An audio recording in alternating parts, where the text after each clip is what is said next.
friends, Alan Lee here with the Handyman Journey, and we got a really fun video for you today. This is kind of a video that I took a highlight from a great plumber that is a YouTuber, Roger Wakefield, so kind of taking some of his strategy in this. I thought it'd be fun to do for the Handyman.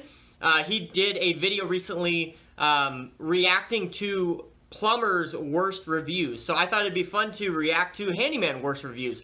I know some of the things that he says about Handyman and how, you know, they're unlicensed and they oftentimes don't have integrity. That's his words. And that it'll be interesting to see some of these reviews and see how some of that portrays, right? But here at the Handyman Journey, we are creating a handyman that erases all of that bad stigma that handyman have on them. So let's jump into these reviews, because one of the huge things that we can learn from bad reviews is how to do things correctly. So let's jump into our first review here. It's gonna be fun. So let's jump into our first review here. It says, Andrea answered the phone and was extremely rude and not helpful in answering any of my questions.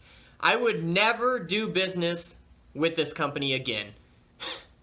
So right there, guys, that will tell you right there, that is step number one, is to answer the phone correctly. If you guys are interested at all about how to answer the phone or how we recommend answering the phone with integrity, I will link a video up here where you guys can check that out. All right, let's hop on to our second review. Here's another 1-star review here. It says, horrible, with 3 exclamation marks. Called them to look at leaky pipes. They were at the house for 7 minutes and they said that nothing was leaking and tried to charge me $70. The water bill is double and there is a leak that they did not find. I asked why I wasn't told about the service call charge when I asked if they could look at it, and I got no answer. I should have looked at the reviews before I called them. Do not call them if you want something to get done. I will never call, and I will tell everyone it is in their best interest not to call them either.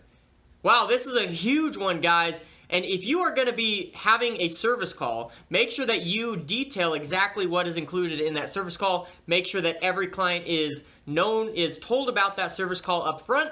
And the biggest thing in this review that we can learn here is the client states that there is a leak. So whether there is or is not a leak, the client says there is a leak.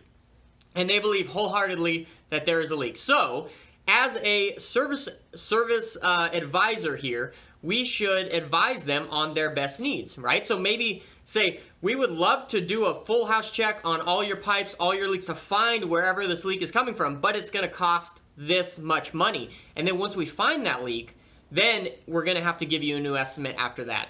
I don't know what happened in this circumstance, but obviously they had a service charge of $70. I don't know if that was properly portrayed or not to the client. Sounds like it was not. But it sounds like maybe something more than a service charge should have been charged for this client because they have an unknown issue, right? So maybe you could charge them an hour and a half, 2 hours of diagnostic time to find this leak, whatever it's going to take. Whether you think it's going to be an hour, whether you think it's going to be 2 hours, whether you think it's going to be 3 hours, right? But I think you need to be upfront with the client to make sure that they're on board with that. Okay, let's hop on to our third review. This is another 1-star review. It says, sorry to report, he did the same to us. Started job late, did shoddy work, and then ghosted us before it was completed. Should have read previous reviews before using him, had to hire another company to correct his work and finish the job. Man, oh man, guys. I have a saying here that if you are on time, you're late. If you're early, you're on time, okay? I would say that's the second most important thing to answering the phone correctly, is being on time. And for me, being on time means showing up early, getting your stuff in order, getting your paper ready, getting your tape measure in your pocket, and go up and greet the customer right at the service agreeable time. Very, very, very important. And make sure you do high quality work. If you're not confident in the work that you're doing, do not do it, and be upfront with the client and say, hey, this is not my expertise. I need to refer you to someone else. We have done that tons of times, and there's nothing wrong with doing that. As a handyman, we are a jack of all trades, but we also need to know our limits.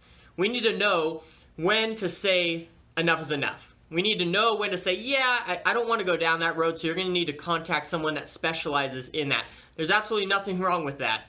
Another thing I wanted to highlight on this review is, obviously, this gal said that I should have read the other reviews before calling him.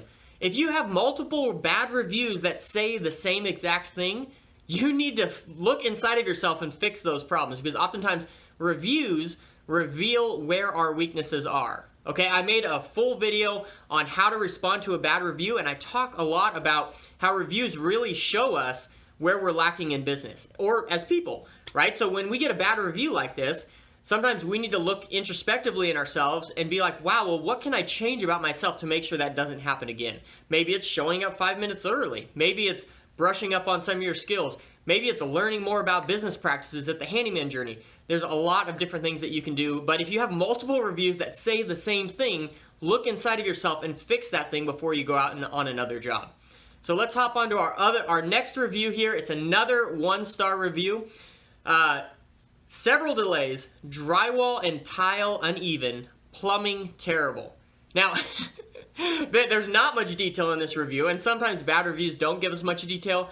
That might pinpoint that maybe this is kind of another problem client. Who knows? Because at the end of the day, some clients, they'll find an issue with everything that you have.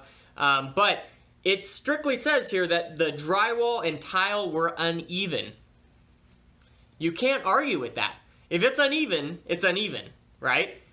Don't leave someone's house until something is the way that you would want it to be. And if you're fine with it being uneven, maybe you shouldn't be working on that stuff. If you're fine with tile being uneven, maybe you should not do tile anymore. I mean, that's hard facts, right? But you need to make sure that you are operating in your strength, because other people have their strength. I love one thing that that Roger Wakefield said. He was talking about, on one of his bad reviews, they said, the plumber came in, cut holes in my house, and didn't repair the drywall. And, his response was, right, some plumbing companies do not repair drywall. Some do it all, right? But you wouldn't want, I love this quote, you wouldn't want your plumber repairing your drywall, and you don't want your drywaller repairing your plumbing, right? So everyone has their strengths, and we need to make sure that we operate in those strengths. Very, very, very important. Okay, let's hop on to our next review. Like you guessed, another 1-star review here. Make sure you know what you're getting into. After agreeing to the price and the work was started, all of a sudden, some of the work I requested was no longer included in the price I was given. I requested a written bid, which I never received. I had already paid by this time, still hasn't finished what I requested, and haven't heard from him again. Talks big, follow through is poor, very disappointing. Man, this one's hard, because oftentimes as handyman, as service members, we get busy, right?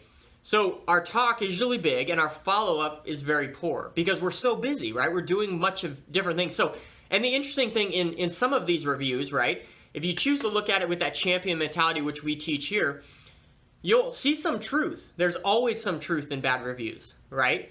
Unless it's just a totally vindictive person, there's always some truth, right? So we can look and see the truth in this one, that we do get busy. And sometimes our follow-up is very poor, but we need to work on that because that's very, very, very important to running a successful business. Another huge thing that points out to me on this is she said, I had already paid by this time, right? Make sure that you are being honest with how much you're charging your client and when you accept that payment. For us personally, our like main business goal for paying is people don't pay until the job is completely done, right? If we do half of the job, we'll invoice them for that job and they'll pay for that. Like, I mean, by job, I mean like different projects. So like say we replace a ceiling fan there, a kitchen faucet there, a light fixture here, a light switch here, and we do those items, we'll invoice them for those items, but we won't invoice them for everything that we're doing, right? As a handyman here in California, it's a little bit different because we don't do like decks or remodels or house additions or things like that. So we don't go in and do half of a remodel and then expect full payment, right? If you do half of a remodel, you should get paid half, right? Not the full thing. And it's up to you guys to figure out and make those agreements with your clients, but make sure you're charging a reasonable thing. And then if people pay you, come back and finish the work. That's all I can say.